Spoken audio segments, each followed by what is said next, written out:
Hello and welcome to episode 1 of what I'm going to call my Wizard 101 0 to Hero 1 to 1 or 1 to 130 walkthrough.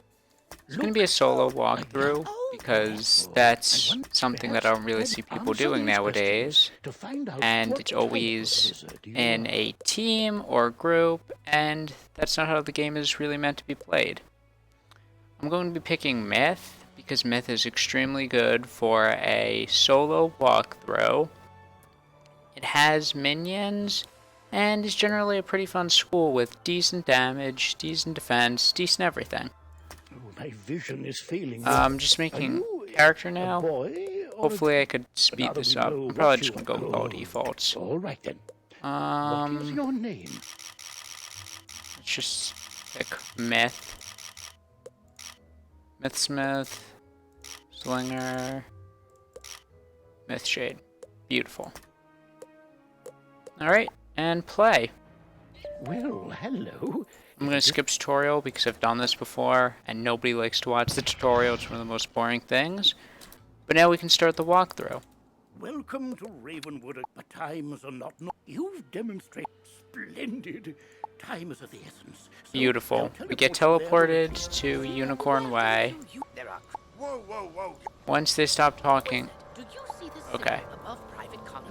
So I'm going to talk to Private Connolly now. This used to be a pleasant. The guards and I have been doing up. Maybe you to battle the monsters when you get close if you want to. If you can drive away. Okay, so now I can continue discussing because all that's over. I plan on trying to do about one street per video for at Wizard City at least, because Wizard City is shorter than the other worlds. Once I get into the other worlds, I probably will not do that, because I want to leave the videos at about 10 minutes in length, so that they aren't horribly long. Excuse me for a moment, I just turned the volume down in OBS so that nobody will have take offense to their ears. Hopefully it's not too quiet on recording, but it's loud for me.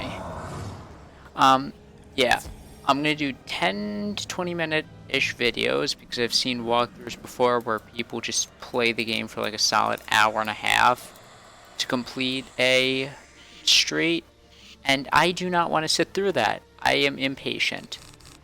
But hopefully if I make it shorter, down to like 10-20 minutes, I won't encounter that problem and nobody else will.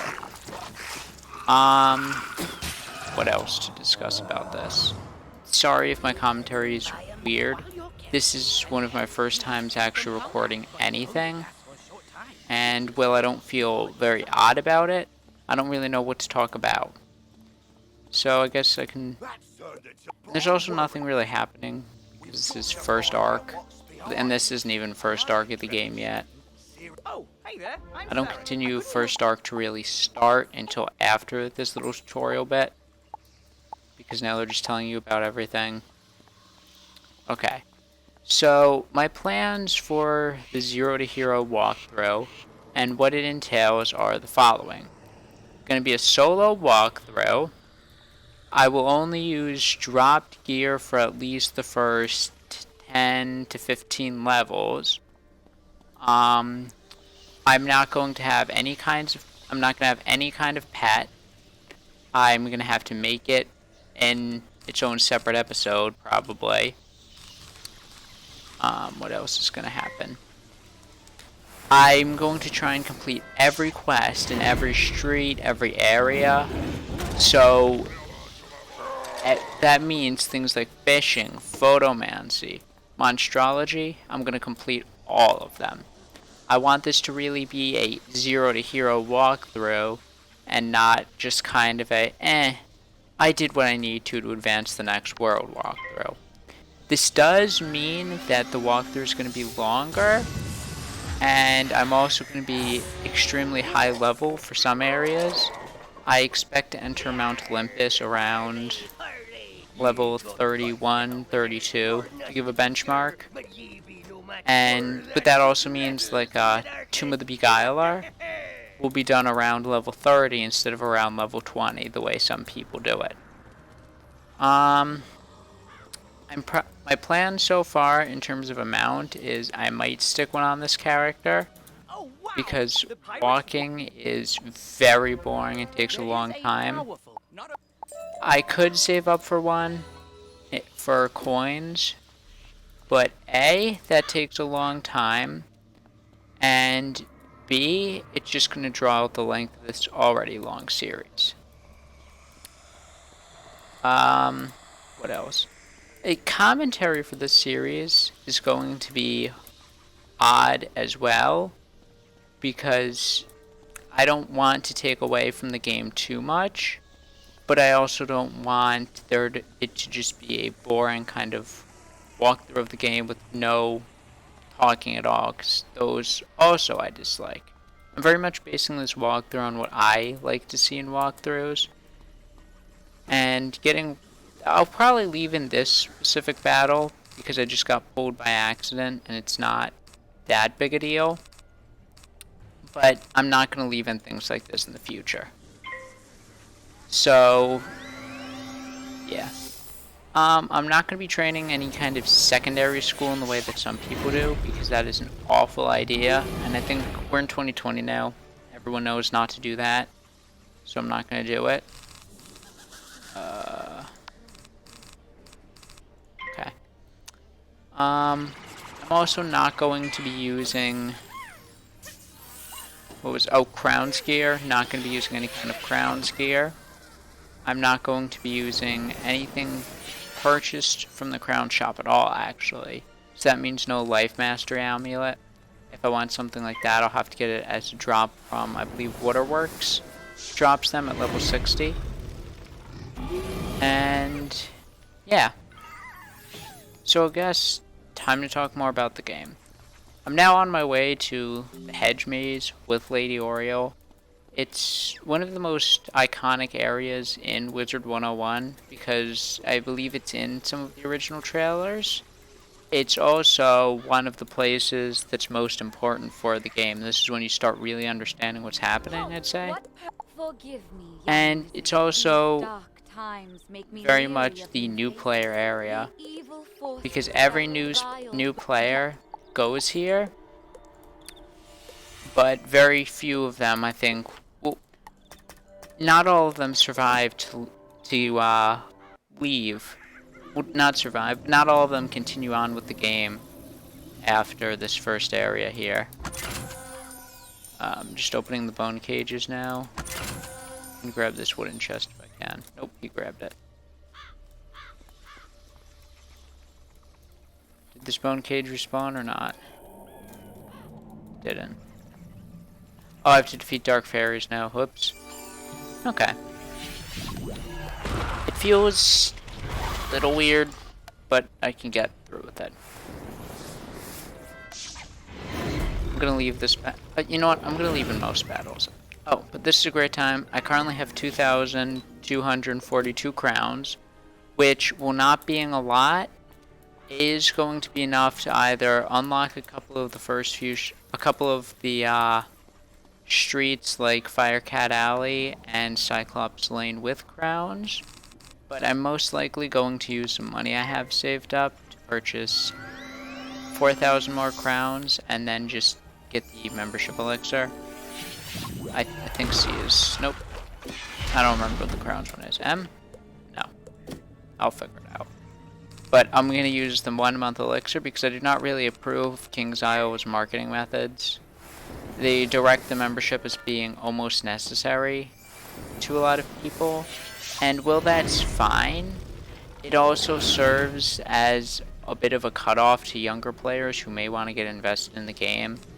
And so they're basically killing their own player base, not to mention what they've done with the recent nerfs for all spells, which cause people like me who primarily play PvE, because we don't spend money on the things you need for PvP, to not be able to play the game at a higher level, since all of the spells that you needed, the shadow spells. Abominable Weaver was nerfed from, I believe, what was it, 1,100 damage at max to like 900. It's a 200 damage change. And that 200 damage is going to be a lot more important when you're fighting something with health that's in the thousands. Like, let's say Catacombs area. I don't know why an ice would be hitting. And let's be real, no ice probably would be. You'd probably do that with a group. But if we're taking a guess that an ice was hitting, then they just lost out on a bunch of their hitting potential. Especially because blades work off of percentage and not a flat amount. Okay, finally got in battle. Blades, let's say they have a 50% blade and a 40% blade. I believe ice can have those. They have a 50% blade. Their damage increase just went from 550 to, what, about 450? Yeah, about 450. That's 100 damage loss. And then on a 40% blade, it went from around, what, 500 to about 400. Those aren't the exact numbers. These are more of a guesstimate, because I don't have a calculator here. But that's still majorly impacting the PvE community. Now I'm just going to talk about the game, though, and less about my opinions on what's happening, seeing as I don't have any wizards above a level 35. Okay, I thought it deleted my teleport for a second. I was very confused. Let's see. So, this part of the game, the bone cages, and this tutorial, I must say I dislike it because it very much feels like a learn the game. This feels like something that should be skippable in the tutorial. This part here where you have to save the dark fairies. Hear a tiny, joyful voice. That doesn't have much to do with the game at all. Like this part here, we learn about what's going on. That is a perfect place to start if you skip the tutorial. It would be great. Then again, I just like complaining. So, Unicorn Way as a street is pretty cool, and it is, in my opinion, one of the better streets. Okay, I'm back. I got in a battle, or I got pulled, and then someone started talking to me, so I just muted my mic for that time. But now I can go back to complaining about the game, since I love to complain about everything. No. Actually, you know what? No. That ruins all the fun of the game. And I was about to stop complaining, too. My one issue with Unicorn Way, though, there's no crosswalks. Look, that I'm supposed to cross in there? Nah. That's no fun. I do like the new details they added in, though. Like, they've got the skeletal warrior armor on the ground there. And they've got these little brambles and such all around. It's very cool. It really gives it a sense of a holdout against the forces of evil on the street. The Lost Souls, nice mobs too. See how far away Rattlebones is. Rattlebones is just over here. Okay. Rattlebones is, I must say, the coolest enemy. He's just this skeleton who's told what to do, and he does it, and he's completely fine with everyone just not telling him not to.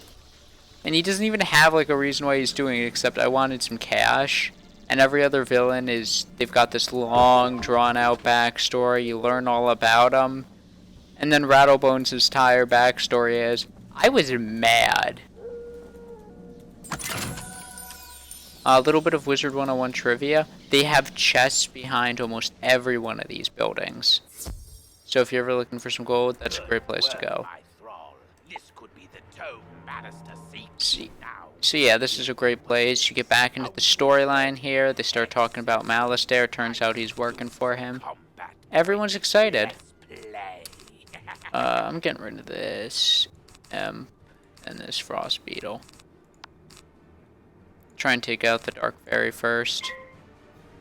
Just because Dark Fairy is over here. I think Oh no, Rattlebones is rank 1, okay. I thought Rattlebones was rank 2, and I was gonna say he won't attack on the first turn. But he does, and he fizzled too. Bloodbath. A myth walkthrough will be very fun though, because people normally only talk about myth in terms of PvP and not PvE. And I also see a lot of hate for myth, which I don't understand, because myth is actually very underappreciated and it's very garbage. A lot of other schools still have their niche, like death, still all about drains, ice, still all about resistances. Storm is more critical now than just damage in general, which I understand.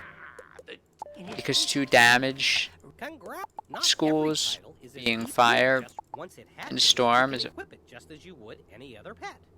I got 2 myth sprites? Okay, I only got 1, but it's showing up as 2. That's a bug. Oh, it hatched instantly, okay. I have that checked. I believe somewhere back here there's actually a housing item I can grab, right? Nah. And I forgot to mark too, okay.